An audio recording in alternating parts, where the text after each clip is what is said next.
Hi guys, and welcome to one more of my videos. I'm very shy recording my voice, so please be patient with me. What I'm about to tell you is all the things that I wanted as a kid others to have done to me, but they never did. First thing is to see if your kid is motivated only if you encourage him, or if your kid acts motivated only if you are a little hard on him. Because when a kid hides deeper into himself, when others are hard on him, all you are doing is making it very worst, and you are helping your kid to get trapped deeper into his own mind and into the fears he's starting to create about life. There are kids that if you are too soft on them, they simply cannot follow you or understand you or respect you. It's like their minds are down, like it happens to those kids that when you are hard on them, they freeze. If you are unsure what kind of your kid is, make a little test and see how the kid will react. Therefore, you are going to understand better how to motivate your own kid. I'm the kind of person that hard talk makes me freeze up. I'm going to talk to you only about that kind of a kid that is very sensitive and very shy, like I was. I wasn't very shy at first, but after how the people around me treated me, I became very, very shy. Each time someone talks to me in a hard way, or by humiliating me, or by creating threats, even now that I am a grown up and I'm not a kid, I simply freeze and I start to create negative feelings about those people. I never ever get the lesson they are trying to teach me if they act on me like that. As being a very, very shy and sensitive kid, people around me had the idea that they have to make me be less sensitive, and therefore they were starting to criticize me all day long. They were putting labels on me all the time. Labels like you are lazy, you are stupid, you don't deserve to be loved, you are not worthy, and many more like those labels. And in the end, what those kind of talks did was for me to become a very shy person, a very shy kid that I didn't believe in myself at all, and I started to believe that those words were true. I started to act like I was a stupid kid, even though I loved reading, I loved learning. I was not able to remember what I was reading because I had this label deep in saying that you are stupid, and because you are stupid, you are not going to remember what you are reading. And guess what? That's exactly what was happening. I was doing my homework for many hours because I had that feeling that I am stupid, I'm not going to remember what I'm reading. And because the people around me started to be criticizing me even more, I started feeling very shy and unworthy when I was in a place full of people I didn't know, because in my mind I thought that all those people are looking at me right now and they're thinking, oh man, she's so stupid, she doesn't worth a thing. So I was stuck in myself and in my mind, and I was starting to create a lot of negative feelings about people in general. I wasn't able to express myself, and I was feeling that no one understands me. So for kids like me that were very sensitive and shy, stop treating us like that, because if you are treating your kid like that, you are just robbing them from their happiness and of their opportunity to shine in life. Don't talk down on your kids all the time. Don't label your kids all the time. You have to talk to them polite. You have to tell them what they are good of doing. You have to hug them a lot. You have to tell them how much you love them, because a sensitive kid needs all that. If you see the kid is unsure and afraid to try on something new, something that for you is so silly, don't look down on your kid. Don't put a label to your kid. You have experienced a lot in life that the kid doesn't have that. You have years of practicing on your emotions and on your fears, but the kid doesn't. In the kid's mind, it's the first time for everything, from having feelings, for having to learn how to react on those feelings. So please don't put your kid down, don't label the kid. That's why you are here, to guide your kid and teach the kid in a way that he can understand you and not be traumatized by you. And if you cannot have the patience to treat your kid kind, at least don't humiliate him all the time and don't create trauma memories on your kid. Take professional help and let someone professional help your kid if you are not able to do it yourself. If the kid is afraid of failure or that others will make fun of him because he's going to be bad at what he's going to do, then try the tip that I'm going to tell you. Maybe it's going to help you. If it doesn't, ask from a professional to tell you how you can approach a kid like that. First, start by doing something fun, something relaxed, something that you know that your kid is very good, or at least you know that the kid enjoys doing that activity. And as you are doing that activity, hug your kid, tell him how much you love them, how proud you are of them, tell them how good they are on what they are doing, and hug them a lot. I'm going to say that one more time, hug them a lot. A sensitive kid needs all that. They need the words and they need the actions of love. Then tell them that from now on, each weekend, whenever you have time to do it, you are going to do a new activity, and ask him or her what kind of activities he would like to learn how to do.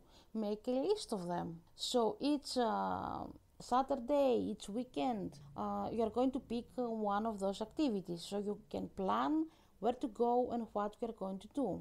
If the kid doesn't know what he wants to do, then have some options for the kid to choose from. Those options, they have to be things you see that your kid likes. Even if they are from what kind of cartoons he's watching, what kind of books he likes for you to read them. Pay attention to what he likes and make activities that they are near to his hobbies. Even those activities may feel boring for you, it doesn't matter. It's for your kid, it's not for you. And don't choose very hard activities at your first try. Level up as your kid can manage. Go with them, team up with them. Don't leave the kid alone to face that new activity, no. And as you do so, make fun of the hard times you may be facing in this new activity. Use humor to make the difficulty less scary and less uncomfortable. If the activity has to do, let's say, that you both have to be very fast runners and none of you are, use humor to make fun of how slow you both are.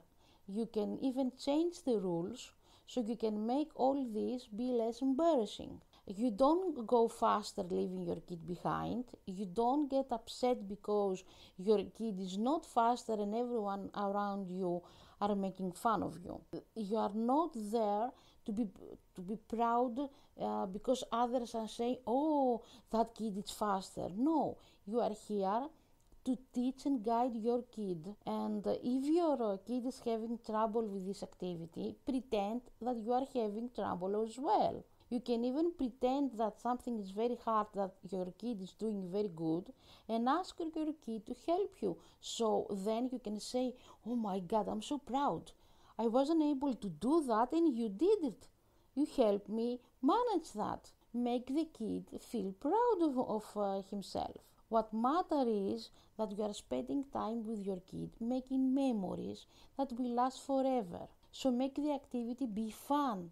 And don't be afraid to change the rule of the activity to make it fun. See if how you behave, it's too much for your kid. You may be speaking too loud. You may be laughing too loud.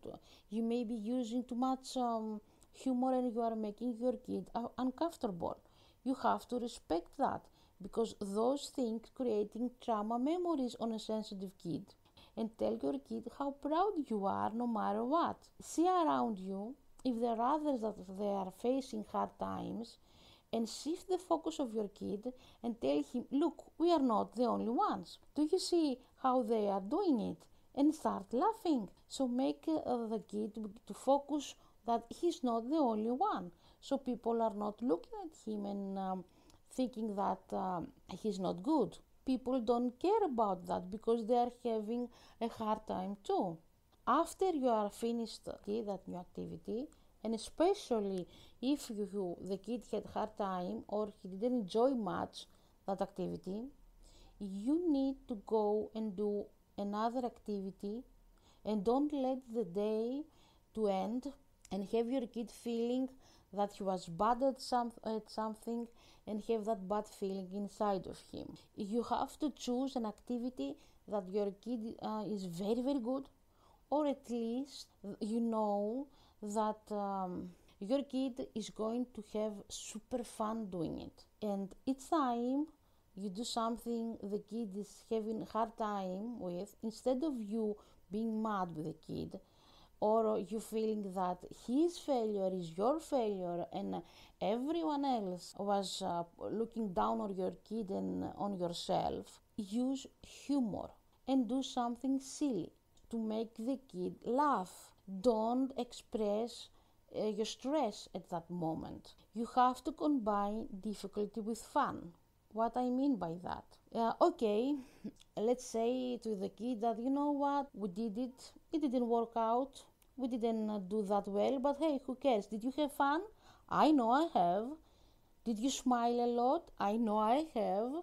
So now that we are done with that activity, we won't let that activity dominate our mind. We're not going to cry about it. It's okay. We felt embarrassed in some moments. Others may be laughing at us, but at least we made them have a very good time. Who cares what they were thinking? It's not bad to feel like that, you know.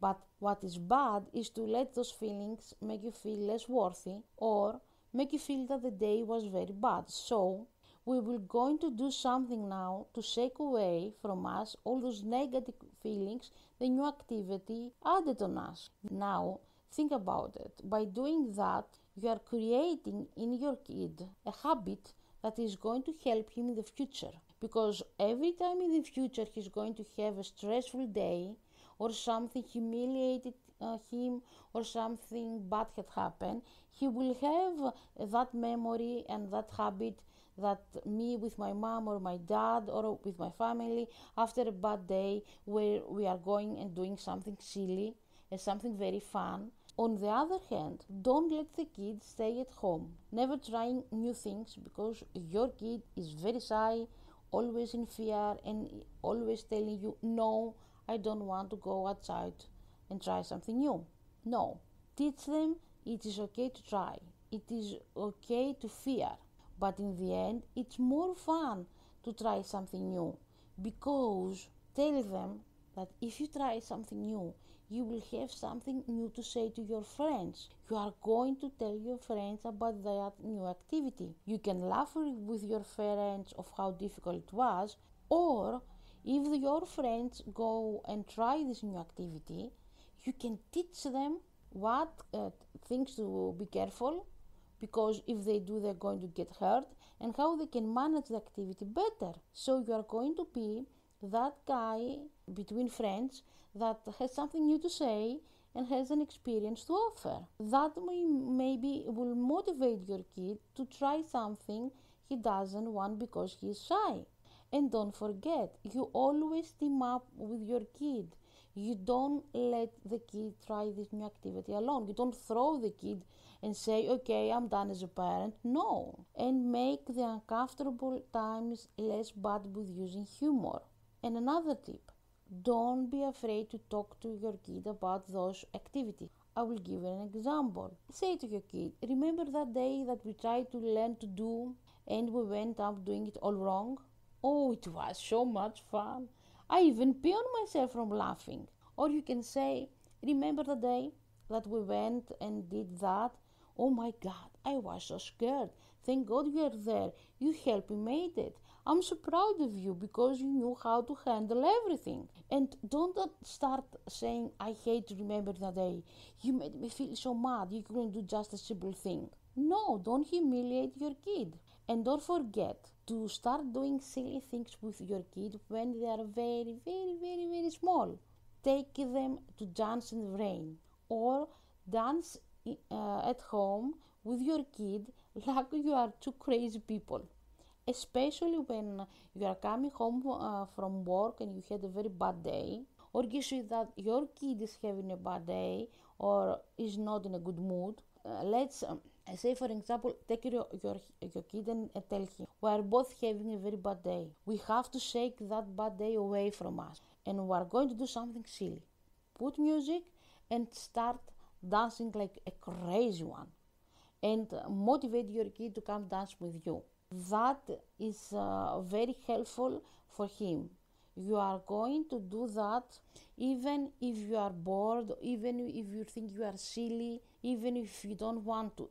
You have to do that as a habit for you and for your kid. If your kid is having already a trauma memory from somewhere, it's not a bad thing to take the kid to a therapist than let the kid suffer, because that bad memory is going to make him suffer year after year. Even if he doesn't remember what happened, that trigger is going to be in him forever and is going to make him do stupid decisions in the future. So why let your kid suffer like that? If you go and let your kid alone to do a new activity that he has to deal with people he doesn't know, kids he doesn't know, and he's very shy, all you are going to accomplish is to create a trauma memory, and the kid will start to hate you for that. And that trauma memory is going to be connected with how mom or dad is treating me. Yes, your kid is not like you, it's a sensitive kid. So what? What do you think is better? To bully your kid and have expectations and put labels on your kid? Will that help on anything? Will that make your kid be like you? Of course not. You want the kid to hate you? No.